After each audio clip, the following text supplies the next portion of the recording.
আসসালামু আলাইকুম। আমরা এই পর্বে জানবো কিভাবে HTML এ আপনার টেবিল তৈরি করতে হয়। তো টেবিল তৈরি করার যে সিনট্যাক্স গুলো এই মার্কআপটা আমরা এই ভিডিওতে দেখব। টেবিল তৈরির পূর্বে প্রথমে লিখতে হয় টেবিল এন্ড এটাকে ক্লোজ করতে হবে opening tag and closing tag. এর মধ্যে আমাদেরকে টেবিল রো দিতে হবে। এখানে TR শর্টকাটে টেবিল রো হচ্ছে TR। TR মধ্যে আমাদের টেবিল ডাটা থাকবে। সেটা যদি এখানে লিখি টেবিল ডাটাকে আমরা টিডি এর মধ্যে রাখবো। এন্ড এখানে ধরেন আগে রাখলাম তো নেম নেম এটাকে আমরা একটা কপি করি নেম, তারপরে ইমেইল এন্ড আমরা আরেকটা রাখি এর এইজ এজ ইটস ওকে। এখন যদি সেভ দেই তাহলে দেখেন এই যে একটা টেবিল চলে আসছে বাট পাশাপাশি। এন্ড এটাকে যদি আমরা আবারও কপি করি একবার এন্ড দুইবার কপি করলাম। এই নেমের জায়গায় আমরা একটা নাম দেব, সে ধরেন আয়ান্স। এন্ড তার মেইলের জায়গায় example@gmail.com এন্ড তার এজ হিসেবে ধরেন আমরা দিয়ে দিলাম 20। যদি চেক করি তাহলে দেখেন পাশাপাশি চলে আসছে। এন্ড এখানে যদি সেম আমরা আরেকটা নাম লিখি, সেখানে ধরেন দিলাম নাসিম এন্ড তার মেইল ধরেন দিলাম nasim@gmail.com এন্ড তার একটা এজ দিলাম ধরেন যে 25। It's okay. এই যে আমাদের একটা নাম মেইল এইজ, তার নাম মেইল এইজ আসলো। বাট এখানে একটা জিনিস হলো কি যে টেবিলের মধ্যে তো আমরা জানি এদিক রো এন্ড কলাম থাকে, তো সেগুলো আসলো না। তো সেটার জন্য আমরা কি করতে পারি, সেটাকে ব্যবহার করার জন্য এই যে টিআর আছে না, এখানে জাস্ট টিএইচ যদি দিয়ে দিই তাহলে দেখেন কি হয়। এটা হচ্ছে টেবিল হেড। তো টিএইচ দিয়ে দিলে দেখেন টেবিল হেড চলে আসছে, নেম মেইল এইজ একসঙ্গে হয়ে গেছে। তো এটাকে আমাদেরকে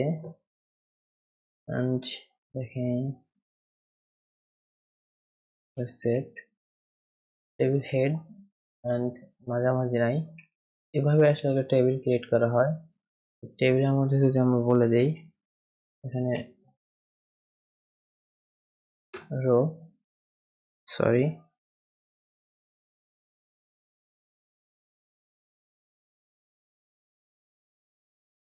এখন আমরা এটাকে যদি একটা বর্ডার দেই, সেখানে যে এখানে আসি আমরা যখন সিএসএস শিখবো আমরা দেখবো আসলে এটা কেমন করে লিখতে হয়। তো এখানে ধরেন যে দিলাম table head and table data and এটাকে যদি এখন ক্লোজ করি অবশ্যই একটা কমা দিতে হবে আমাদের, তার এরর দিবে। It's okay. এন্ড এখানে যদি আমরা একটা বর্ডার দেই, এই বর্ডার 1 পিক্সেল সলিড, তো ব্ল্যাকটাই দেই ব্ল্যাক। এখন যদি সেভ করি তাহলে দেখেন এই যে একটা টেবিল চলে আসছে। আমরা একটু জুম করে দেখি আমরা কি কি রাখছি, নাম মেইল এন্ড এই যে কয়টা ফাঁকা কেন আমরা দেখি। আমরা এখানে কি করছি, আমরা জাস্ট দেখি সরি এটা এইভাবে না, এখানে হবে টি আর এর মধ্যে জাস্ট এইখানে চেঞ্জ হবে।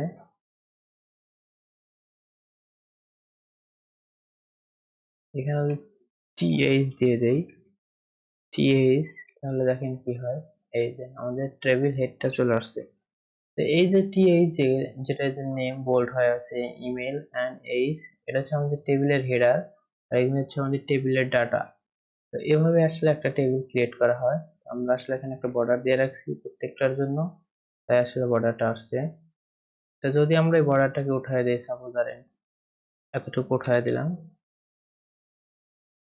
এন্ড এইখান থেকে যদি কমাটাকে উঠায় দেই, এখন যদি সেভ করি তাহলে দেখেন শুধু বাইরে বর্ডারটা আছে আমরা চাচ্ছি এটার সাথে যদি শুধু টিএইচ এর বর্ডারটা দেই, তাহলে দেখেন শুধু এখানে বর্ডার আসলো। এটার সাথে যদি টেবিলের যে ডাটা গুলো আছে তার সাথে যদি বর্ডার দেই, তাহলে প্রত্যেকটার জন্য বর্ডার আসলো।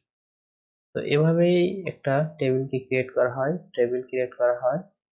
তো যেখানে আমরা দেখি যে প্রথমে আমাদের যেমন এক্সেল শিটের মতো, আমরা এক্সেলে দেখি যে উপরে থাকে নাম, ইভেন তার নিচে এপাশে সিরিয়াল নাম্বার থাকে, এন্ড এপাশে আদার্স ডাটা গুলো থাকে। তো সেম এভাবে একটা টেবিল ক্রিয়েট করা হয়। তো এই ছিল হচ্ছে টেবিল নিয়ে HTML এর ভিডিও। আমরা পরবর্তী ভিডিওতে দেখব, পরবর্তী পার্টে দেখব আমরা HTML এর অন্য ব্যবহার। অবশ্যই চ্যানেলটি সাবস্ক্রাইব করবেন, পাশে থাকা বেল আইকনটি প্রেস করবেন। ভালো থাকবেন, সুস্থ থাকবেন। আসসালামু আলাইকুম।